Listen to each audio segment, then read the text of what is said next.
Bien, ahora imagínate que tienes un método, por ejemplo, un método que se llame public, que sea public function, añade, add elemento chargeable. Y obviamente pues va a aceptar un tipo chargeable. Y le vamos a poner elemento.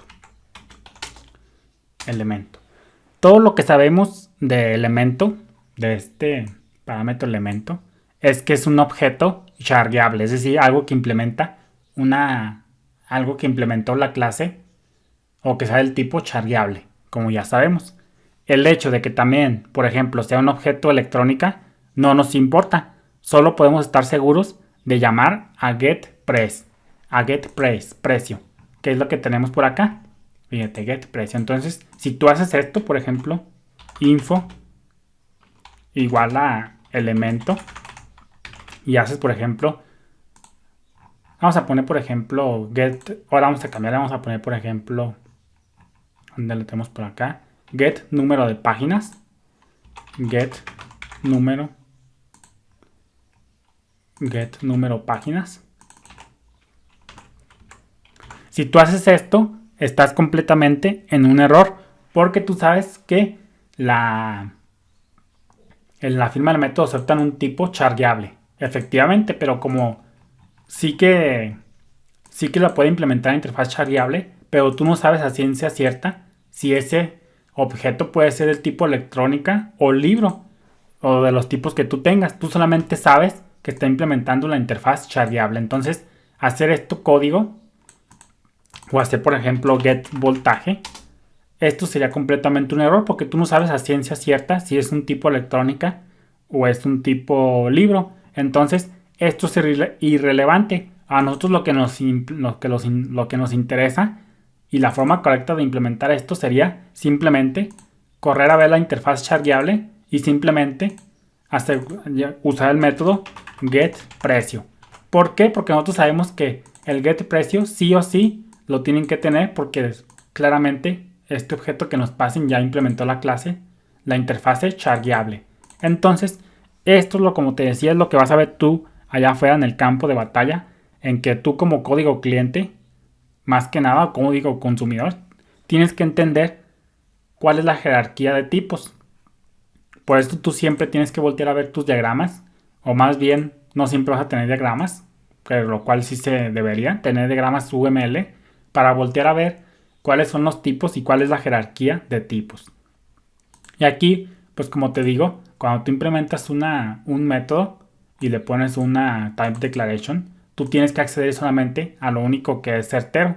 Aquí getPrecio estamos completamente seguros que es seguro llamar a getPrecio, porque si nos pasan un elemento chargeable, un objeto chargeable, ya estamos por hechos de que debe haber implementado o que debe de tener este método getPrecio. Entonces getPrecio es completamente válido, pero si tú aquí llamas a un método que ya es propio de una clase de un tipo concreto, pues ya estarías ahí echando, o así que provocando errores. Entonces, esto tú lo vas a ir aprendiendo conforme a la marcha. Yo no te puedo enseñar aquí mucho. Yo pudiera aquí hacer muchos ejercicios y miles y miles y miles y miles, pero esto se adquiere con la práctica y con la experiencia. Todo eso tú lo vas a ir aprendiendo ya conforme seas un senior, un junior, etcétera. Todo esto lo vas a ir aprendiendo con la práctica de las type declaration. Y acuérdate que pues la regla es esa. Puede ser más restrictivo o menos restrictivo dependiendo de tus métodos, qué tipos acepten y que retornen también. Otra magia que también nos dan las interfaces es dado que cualquier clase puede implementar una interfase o de hecho una clase puede implementar cualquier número de interfaces. Una clase puede implementar cualquier número de interfaces separadas por comas. Las interfaces también, por otra parte, unen tipos que de otro modo no estarían relacionados. Por ejemplo, podrías definir una clase completamente nueva que implemente la interfaz chargeable. Por ejemplo, fíjate, podemos definir aquí una clase que se llame, por ejemplo, aquí, vamos a ponerle aquí, voy a quitar todo esto. Bueno, vamos a dejarlo. Y aquí vamos a dejarle aquí, por ejemplo, Vamos a ponerlo acá abajo. Vamos a hacer, por ejemplo, public. Vamos a cambiarle envío. Public envío. Que implemente la interfaz chargeable.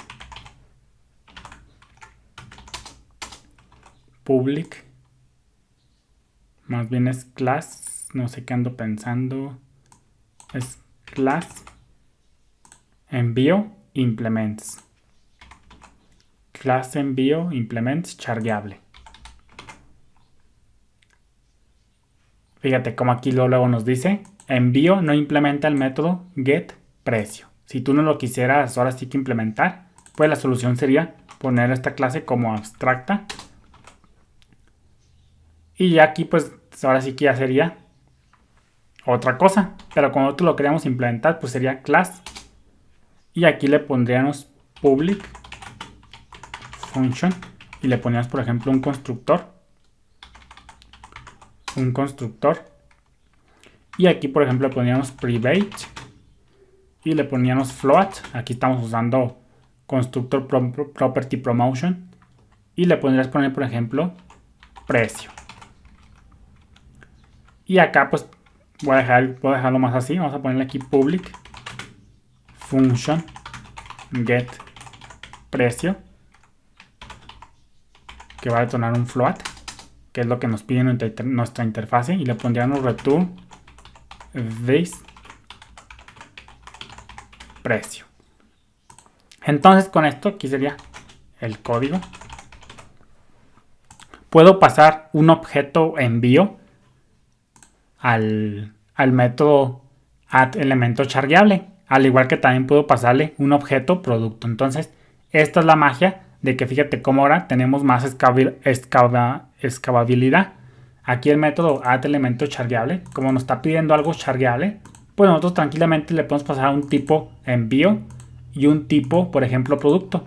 ¿Por qué? Porque ambos están implementando esta interfase chargeable. Y como vemos nuestra jerarquía de herencia, pues aquí producto, pues aquí en este caso nuestra clase envío no tiene nada que ver con nuestro árbol de jerarquía de herencia. Acuérdate que la jerarquía de herencia pues se da de padres a hijos.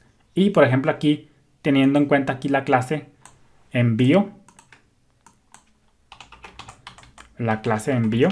pues nosotros sabemos que la clase envío no tiene o no hereda más bien de producto y no tiene nada que ver ni con libro, ni electrónica, ni electrodoméstico, porque no hereda de producto. Pero como estamos implementando una interfaz que se llama chargeable, que tanto producto como envío la implementan, pues ahora, o en este caso ya, un tipo envío y un tipo producto tienen algo en común y se pueden tratar del mismo tipo gracias a la interfaz chargeable. Lo importante para un cliente que trabaja con un objeto chargeable, en este caso, es que puede llamar únicamente al método getPrecio. Él no puede hacer, por ejemplo, aquí getVoltaje, como ya te dije, porque él no está seguro, porque chargeable no necesariamente puede ser un producto o un envío. Entonces él solamente se debe de limitar a lo que la interfaz, a lo que está pidiendo en la interfaz. Él puede estar seguro que el método getPrecio, ya sea un producto o un envío, siempre lo van a tener gracias a esta interfaz. Cualquier otro método disponible está asociado a otros tipos, por ejemplo getVoltaje o getNúmero de páginas, ya sea a través de la clase del objeto, una superclase o otra interfaz. Entonces todo eso es irrelevante. Él solamente se debe de preocupar por usar los métodos de la interfaz chargeable. Eso sea todo. Bendiciones.